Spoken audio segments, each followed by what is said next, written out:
I was born into a family where the word law was as common as hello or goodbye. Our house in Boston's suburbs was more like a satellite office of Harrison and Harrison Law Firm, my parents' pride and joy. Every dinner conversation inevitably turned to court cases, client meetings, and legal strategies. My father, Richard Harrison, had built the firm from scratch, and my mother, Eleanor, was his perfect partner both in court and in life. Then there was my older sister, Margaret, Maggie, as I used to call her when we were kids. She was everything I wasn't, obedient, studious, and always eager to please our parents. For years older than me, she set a standard I could never live up to, or rather, never wanted to. I don't remember Dad's face when I was born, but Grandma told me years later how disappointed he was. He'd wanted a son so badly. 2 daughters weren't exactly what he'd planned for his legacy. But Dad was nothing if not adaptable. He decided to mold us into the perfect heirs for his legal empire instead. Girls, he'd say, pacing around his home office with that authoritative stride he used in court, the Harrison name means something in this city. We've built a reputation that you'll both carry forward. Poor Dad. He had no idea what he was in for with me. From the start, I was different. While Maggie spent her afternoons organizing her colored pencils by shade and memorizing Latin phrases, I was usually in our backyard, covered in dirt, trying to help whatever creature I'd found that day. For God's sake, Eleanor, I heard Dad yell one evening when I was 12, she brought another injured bird into the house. A lawyer's daughter playing with dirty animals, what will our clients think? But I couldn't care less about appropriate. I had my own ideas about everything. From what to wear to school, definitely not the preppy outfits Mom bought, to who to be friends with, much to their horror, I preferred hanging out with the janitor's daughter rather than the judge's son. Why can't you be more like your sister, became the soundtrack of my teenage years. Maggie would sit at her desk, highlighting law textbooks she'd borrowed from Dad's library, while I'd be secretly reading veterinary journals under my blanket with a flashlight. I just don't understand, Dad would say during our family meetings. Yes, we had those, complete with agendas and minutes. We're giving you every opportunity, Sheila. The best schools, the right connections, a clear path to success. Why do you insist on fighting us at every turn? I remember looking at Maggie during these sessions.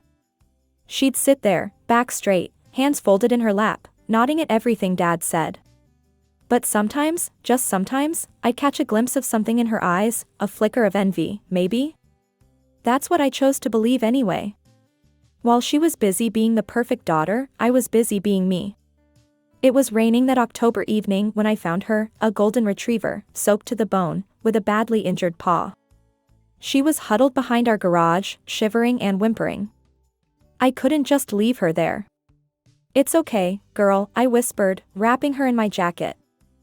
I'll take care of you. I managed to sneak her into our basement through the side door.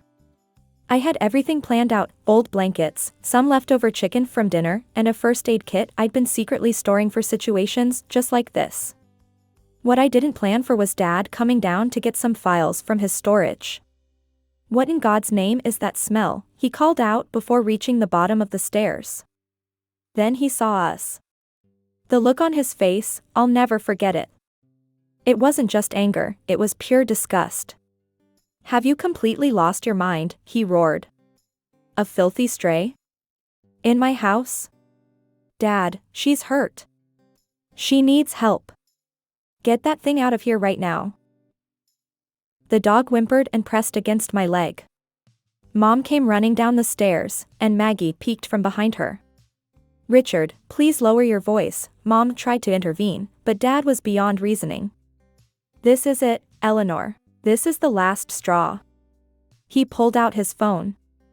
I'm calling your grandparents. You're leaving tomorrow morning. What? You can't just. I can and I will. You want to play animal doctor? Fine. Do it somewhere else. Not in my house. Not in my family.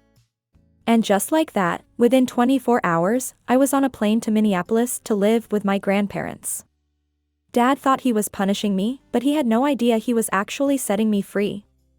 Grandma and Grandpa Harrison were nothing like their son. Their house was warm, filled with laughter, and best of all, they had 2 cats and a dog. You know, Sheila, Grandpa said one evening as we sat on their porch, sometimes the best thing that can happen to us is when someone tries to punish us by giving us exactly what we need. The next 2 years were the happiest of my life. I volunteered at the local animal shelter, took advanced biology classes, and finally felt like I could breathe. When college application time came around, there was no question about what I wanted to study. Dad's reaction to my veterinary school application was predictable. A veterinarian, he spat the word like it was poison during one of our rare phone calls. You're a disgrace to this family.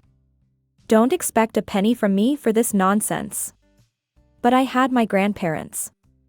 They not only supported my decision but also offered to pay for my education. Meanwhile, thanks to social media, I got to watch my parents parade Maggie around like their prized possession. There she was, graduating law school with honors. There she was, joining the family firm. Like and share, like and share. I existed in their lives only as a cautionary tale, the rebel daughter they never mentioned in polite company. But you know what? I was too busy working my new job at the local vet clinic, learning everything I could, and finally living life on my own terms to care anymore. I met Mike during my sophomore year in the campus library. He was hunched over his laptop, muttering under his breath about coding errors, while I was struggling with my veterinary anatomy textbooks. We bonded over coffee and shared exhaustion, and before I knew it, we were inseparable. You know, he said one night as we shared takeout in his cramped apartment, you should tell your parents about us. I just laughed.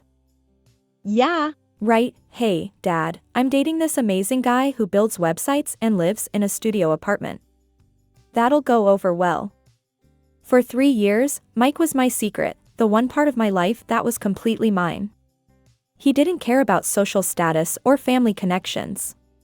He loved that I could spend hours talking about animal digestive systems and didn't mind when I came home smelling like the vet clinic where I interned.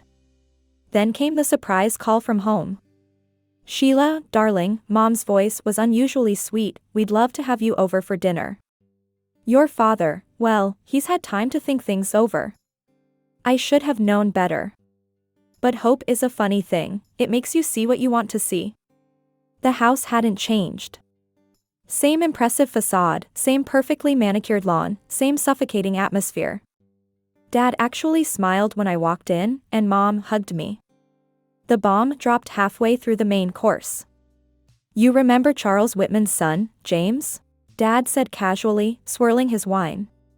He's taken over their firm's corporate division. Brilliant young man. I remembered James all right. The way he'd corner me at family events, his hands always accidentally finding their way to places they shouldn't. We've been thinking, Mom chimed in, wouldn't it be wonderful if you moved back home? James is very interested in reconnecting. I nearly choked on my salmon. You want me to what? It's a perfect solution, Dad continued, ignoring my reaction. The Whitmans are excellent connections. James is successful, from a good family. I'm seeing someone, I cut in. The silence that followed was deafening. His name is Mike. We've been together for 3 years. He's a programmer, and we're planning to get married. Dad's face turned that dangerous shade of red I remembered from childhood. A programmer? Some nobody who probably makes pocket change coding websites? He's talented and hardworking. Enough. Dad slammed his fist on the table. I've spent years trying to secure your future. And this is how you repay me? By throwing it all away for some computer geek? Richard, Mom tried to intervene, but he was on a roll. You will end this ridiculous relationship immediately. James Whitman is a suitable match. He's successful, from our circle. He's a creep who used to grope me at family parties. I shouted back. Don't you dare speak about him that way. You ungrateful. I'm not ungrateful, Dad. I'm just not for sale. Everything I've done has been for you girls. Everything. And you throw it back in my face? I stood up slowly. I love Mike. He loves me for who I am, not for what I can bring to a business merger. If you walk out that door, Dad's voice was ice cold now, don't expect my blessing. Ever. I looked at him, really looked at him, and saw for the first time not the powerful attorney, not the disappointed father, but just a man who couldn't understand that love isn't a business transaction. Then I guess this is goodbye, I said, and walked out. Behind me, I heard the door slam so hard the windows rattled. Our wedding was nothing like the grand society events I grew up attending.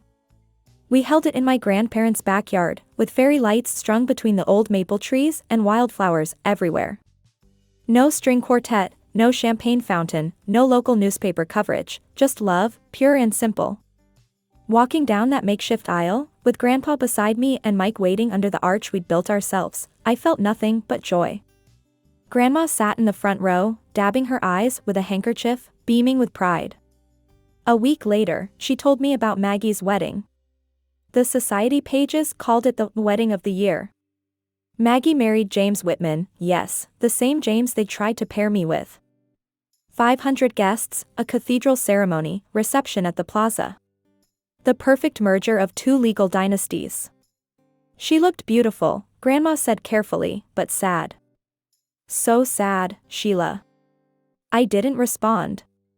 What could I say? That I was glad it wasn't me? That I felt sorry for my sister? Both were true. Mike and I started our life together in a small 2-bedroom apartment. I worked long hours at the state veterinary clinic, learning everything I could. Mike's programming career was taking off, but we were careful with money.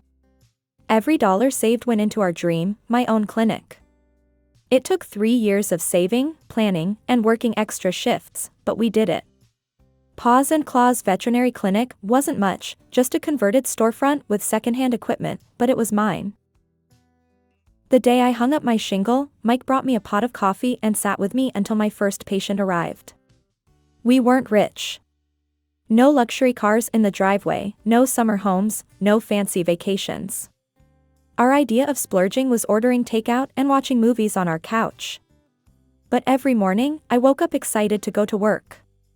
Every evening, I came home to a husband who loved listening to my stories about the animals I'd treated that day. It started with waves of nausea every morning. At first, I blamed it on stress. The clinic was particularly busy that month, and we'd had some complicated cases.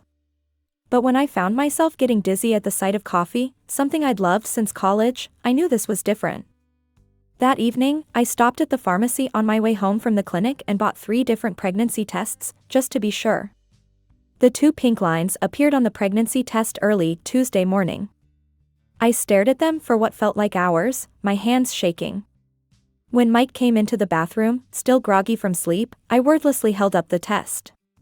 Mike let out a whoop of joy that probably woke our neighbors, lifted me off my feet, and spun me around in our tiny bathroom.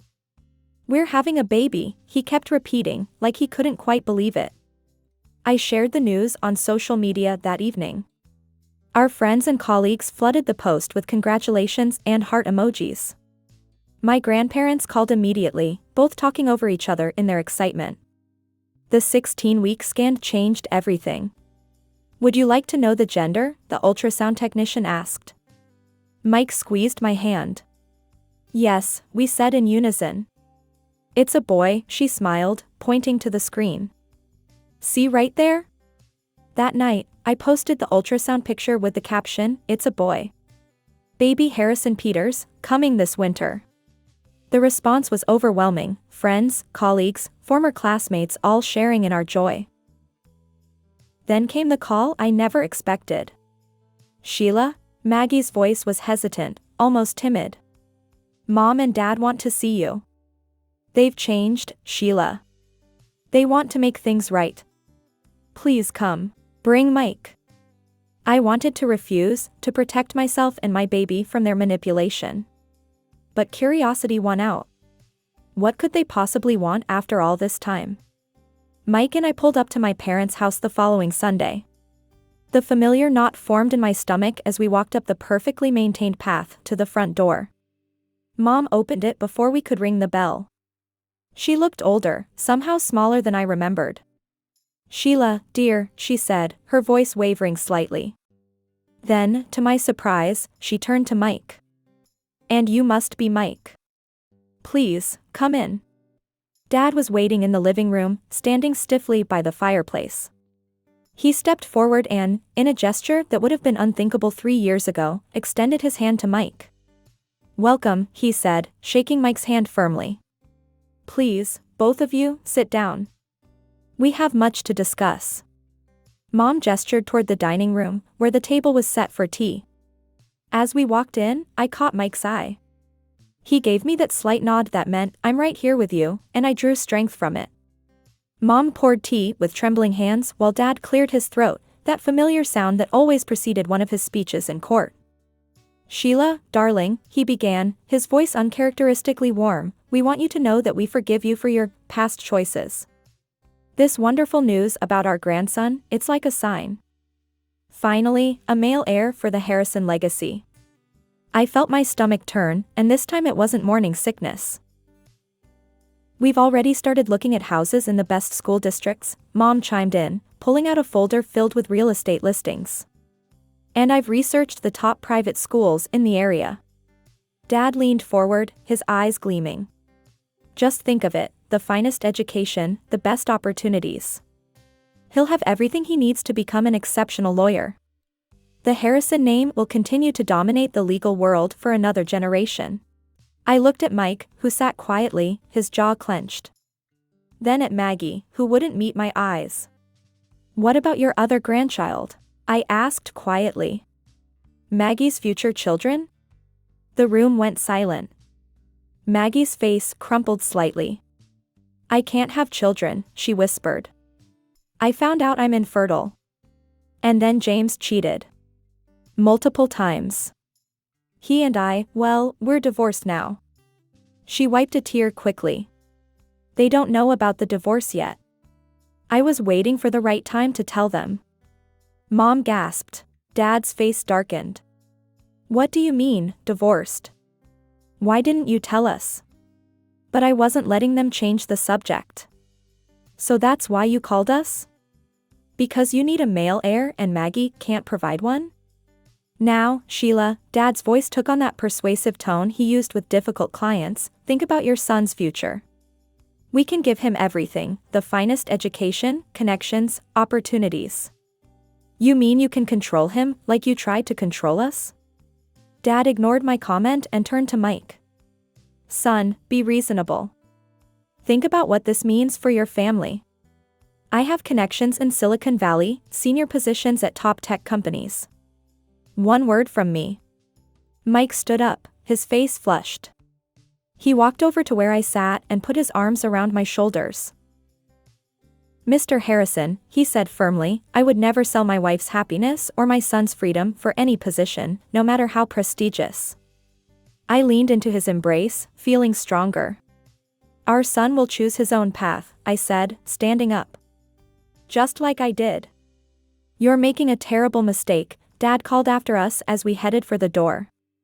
Think about your child's future. I am, I replied, not looking back.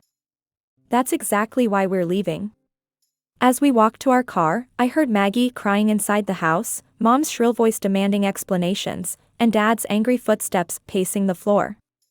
Some things never change. The gifts started arriving a week after our visit. First, it was small things, designer baby clothes, expensive toys, a ridiculously overpriced stroller. Then came the bigger gestures. Sheila, Mike called out one morning, staring at his phone, your dad just emailed me. He's offering to buy the empty storefront next to the clinic. Says we could expand, hire more staff. I deleted the unopened packages list from my inbox and blocked the expensive baby boutique that kept calling about my reserved items. But they wouldn't stop. Every day brought new attempts to insert themselves into our lives. Mom sent links to private preschools, for a baby that wasn't even born yet. Dad's secretary called about setting up a trust fund.